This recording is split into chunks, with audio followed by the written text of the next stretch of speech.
All right, welcome. This is Max Level EDC, and we're going to be continuing our budget series today. And we're going to be talking about a tool I wasn't sure I was going to review, and that is the BiBury 19-in-1. It's basically what it is a Leatherman Wave Clone. We have a Leatherman Wave and a Leatherman Charge. We also have the Wally Wave, as we like to call it, the Multiforce from Ozark Trail that you can buy at Walmart. And I think that this is probably the most apt comparison. Excuse me. And we're going to be unboxing them, but we're primarily going to be talking about this tool. And the reason I decided to do this review had to do with access outside of the United States. So outside the United States, the Leatherman Wave can be upwards of $200 or even more. And that is a very, very steep hill to climb for a lot of people. But because of where this is distributed from, you might be able to get the same price here as you would in Canada, overseas, and etc. Even in probably Australia, you could probably still find this for a reasonable price. And for that purpose, and for that purpose only, I want to review this tool. We are going to be doing some comparisons to the Ozark Trail because I think if you do live in the US, and I'm going to just tell you right now, this is your better choice. I'll go into why when we do the actual comparison. But if this is interest to you and you're looking for something budget, something that is good value for the money, maybe this review is for you. So if you're interested, stick around. All right, so here we go. Here's 5 different implements. So quick review here. We have the BiBury 16-in-1. This is the $10 multi-tool I reviewed, and you can see in a video right here. We have the BiBury we're reviewing today, which is the $40 version and is a direct clone of the Leatherman Wave. We have the Ozark Trail Multiforce, which I just unboxed off camera. The Wave, of course, and the Charge. And we have the Charge here because I have this one as being modified, so it's not a very easy comparison. But the tool set is identical on the Charge, so we'll be using that in this comparison. Now, first of all, let's talk about weight here. So the thing about the Wave is 8.6 ounces. That's a good standard to have. And what you're going to find is that a lot of times these clones end up being quite a bit heavier because they don't produce the implements in a tight package. There's very tight tolerances on the Leatherman Wave. So let's go ahead and look and see how accurate the weight actually was on the box. So we'll do it in ounces. So first of all, we have the BiBury Wave Clone, and that's over 9.5 ounces. Okay, it is going to be the same in the case of the Multiforce, even though they are quite different. Now this one, you have to realize that I've removed a lot of metal, so it's not quite accurate. It's going to say 8 1/4, but it's actually 8.6, a little over 8.5 ounces.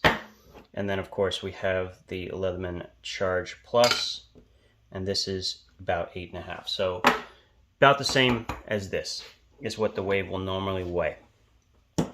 Interestingly, the $10 BiBury, isn't that the cool thing? It's actually the lightest of the lot and the smallest. So bringing these back in, let's get this out of here. Let's go through and talk about the tool set on the BiBury Clone. Let me get myself situated here. All right, so here we go.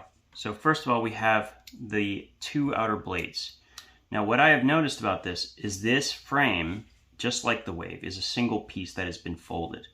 Now when you do that, you have to have it just right. Otherwise what will happen is you can pinch the blade or have issues with the detent. Now it's not a it's honestly, they didn't do a terrible job here. But unlike the Wave, which has a little bit more of a sharp edge that will catch your finger, this has been chamfered or even filleted, it looks like. No, it's definitely chamfered. So your finger could slip out of this a little easier, especially if you're trying to open it with sweaty hands, which I have right now. So that can be a little bit more difficult. Still not bad. It's not going to cut up your fingers, so that's something. The serrated blade, it looks okay. I don't have, let's see, let's pull the serrated blade out in the Leatherman Charge. Make sure we get this in focus here. All right, so as you can see, they are similar, but not exactly the same. Clearly, we're trying to copy it though. The other thing that we'll take a look at is the saw, and what I want to check here is actually the length, see if the lengths are any different.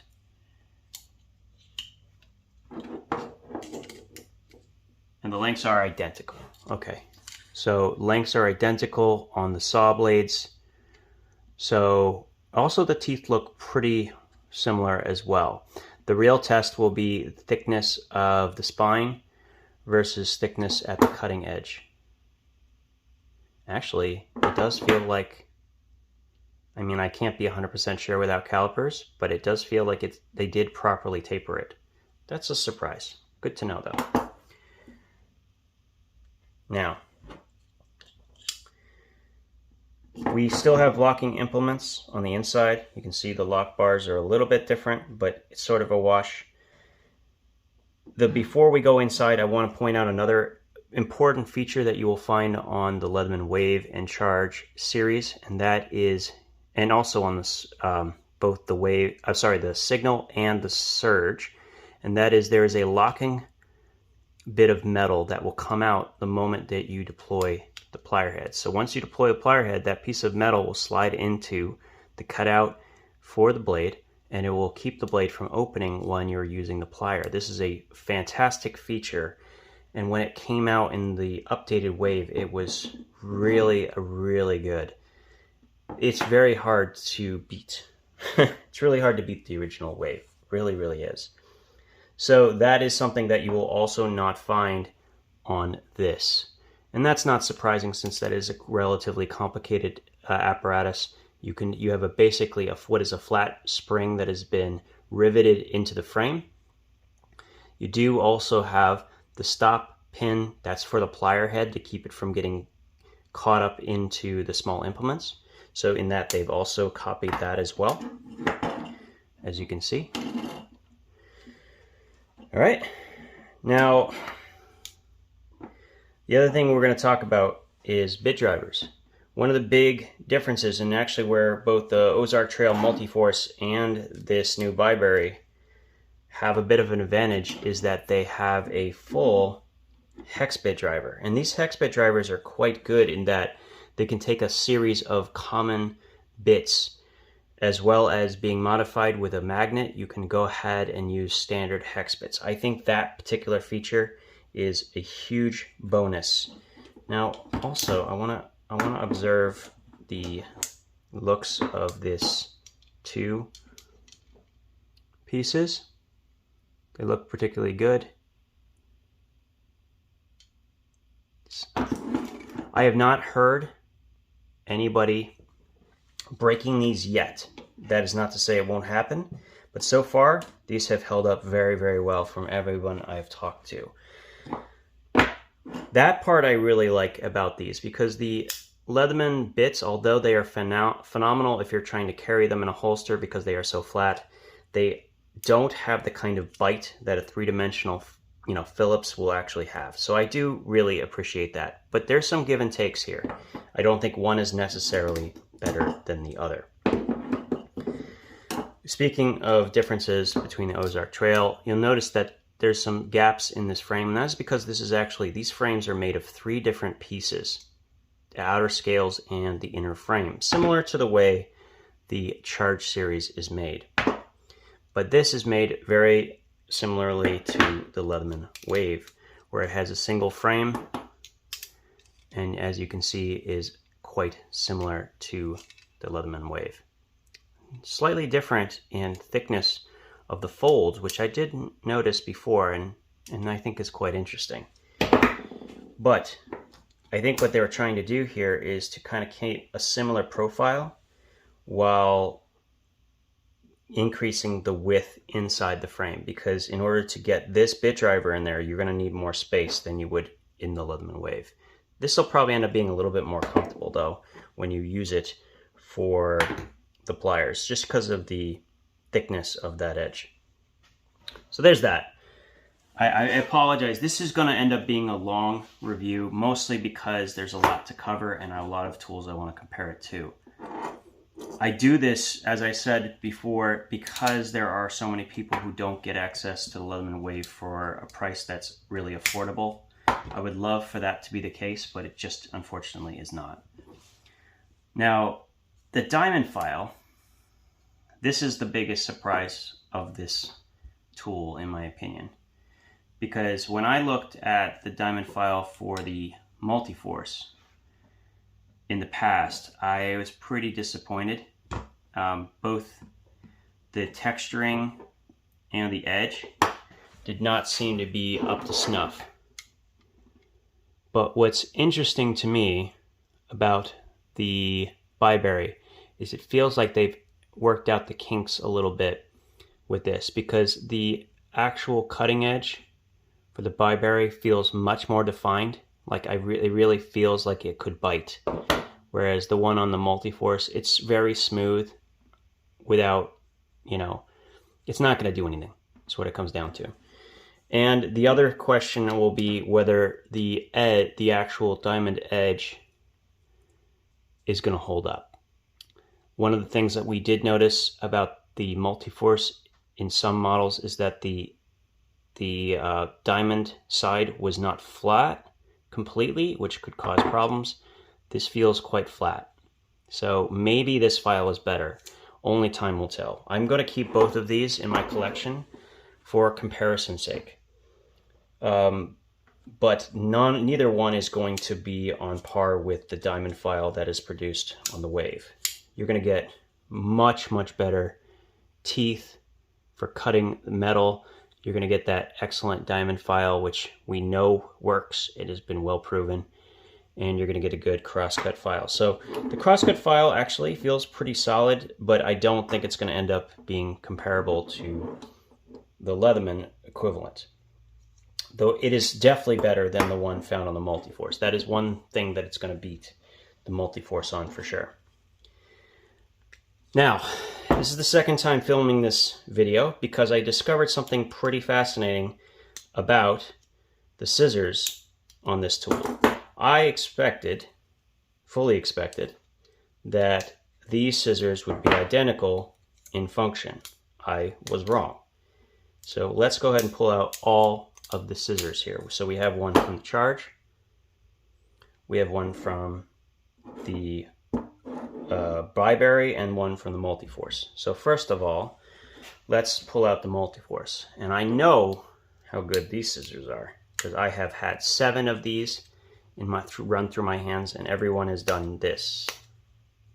Now, of course, for reference, this is the Survivor cord. So this has, in addition to the normal strands, it has copper wire, it has cotton cord, it has wax jute, and fishing lines. So this is a significantly harder thing to cut than standard paracord, so it's a great test for this particular thing.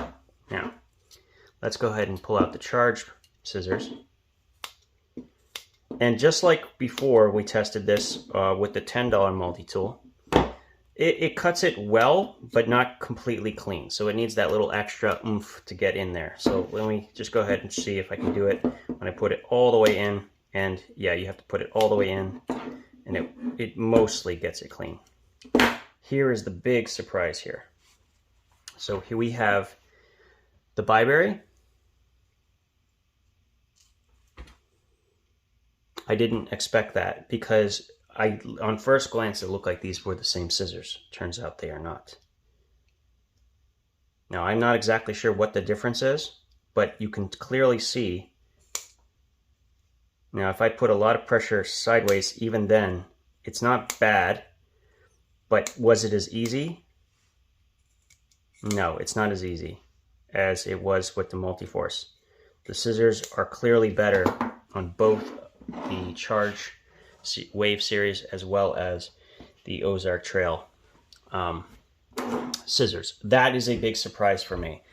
So I don't know if it's this particular model, this particular one, or what, but not quite as good. Kind of a surprise, but something you want to be made aware of. Also, big difference here is we have an additional tool than we do in the Multiforce, and that is similar to what we will find on the Leatherman Wave and Charge, in that we have a micro flathead screwdriver. Now, I do not think, by any stretch of imagination, this is as good as the micro driver on the Leatherman. Wow, those are very hard to get out. Wave and Charge. This is so much better, I can't even tell you. Plus, because it's not tapered like this, it's going to get into spots. This is just actually a surprisingly useful tool, but mostly as a pokey piece. I don't really use it for a screwdriver all that often, but it is very, very good for getting into small spaces. This will still work to some extent, but the problem with these is they break, and they break often. It doesn't matter what tool they're in. It doesn't matter if it's a Leatherman. It doesn't matter if it's a SOG. These tools always break. They always bend. So understand that that's going to happen. It's just the way of the beast. And it's partially why I think they went with the replaceable bits in the Wave and the Charge series. Much, much better in that regard. Other than that, these are identical tool sets. So we have the can opener, bottle opener with the wire stripper. We have the flathead, all locking, and the scissors on this side. So we have all of these components. We also have on the reverse, of course, we have the bit driver. So we went through pretty much everything here, except for the pliers. Let's go through the pliers. So one of the things that's impressed me quite a bit on all of these variants is that everybody I've ever talked to who has used the Multiforce has been very impressed by the capabilities of the plier head. Now, no, it does not have replaceable cutters. I'm not sure why we would expect that from this price point. But these are ridiculously good for the price. Now that I'm looking at them, they don't look quite the same, do they? Close, but not quite. I like how they copied Leatherman's little stainless tag on it on top of it. Anyway, I'm reviewing this because I know that other people who are outside the US would love to have access to something that's going to be reasonable. And I think this is at the price point that it's at $40. Now, it's saying that it's on sale for $20 cheaper.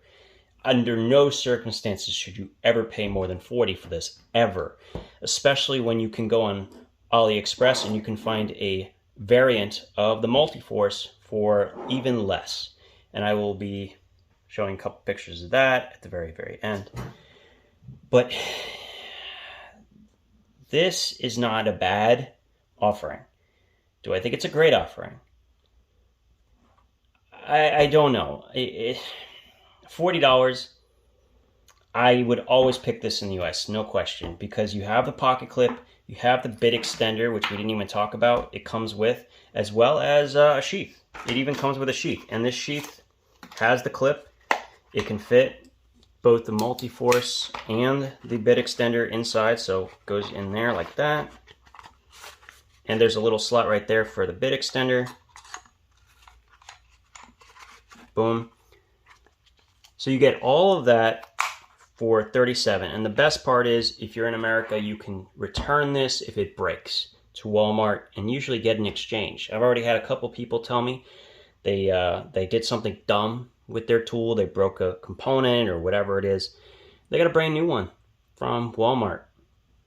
This isn't close enough to the Wave for me to really call it a true clone because of the fact that they moved the blades to the opposite side. Something I wish they would do with the Wave. But still, it's clearly inspired. Not surprising. Why wouldn't you want to be inspired by probably the best multi-tool ever made?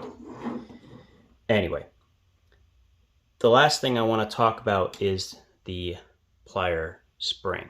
Now, this is one consideration and one concern that people had with the Multiforce. If you look, sorry, reverse, there's a floating piece of metal coming out of the frame here that engages the plier and puts pressure against it. Now, when it opens, it sits on a shelf in connection with that plier. It is the concern of many people that if enough pressure is pressed, that this will slip up and collapse, in that it will not hold. Now, that has not been the case of anyone I've talked to yet, but one thing we need to address is that in this case, it's identical to the Wave. We actually have the same one-piece design with a spring. So this is going to end up being a stronger plier. So whether you decide to get this or not, I just wanted to have, an opportunity to introduce you guys to this tool. And for those people outside the US, I think this may be an option when you have a Wave that is $200 or more. So if you can get access to the BiBury multi-tool, this might be a decent one. But I gotta tell you, the $10 variant, still really, really, really good. So check that out as well. So that will be it for today. I don't want to get any further into it. I don't know if I've missed anything, and if I have, please go ahead and mention it down in the comments. But this is my first look at the BiBury plier multi-tool, as they're calling it. Love it, hate it. Let me know in the comments. Is this a bad thing? We don't have any more patents on the Wave. So is it flattering, or is it insulting to Leatherman for this to exist? Let me know. I'm curious to see what everyone says.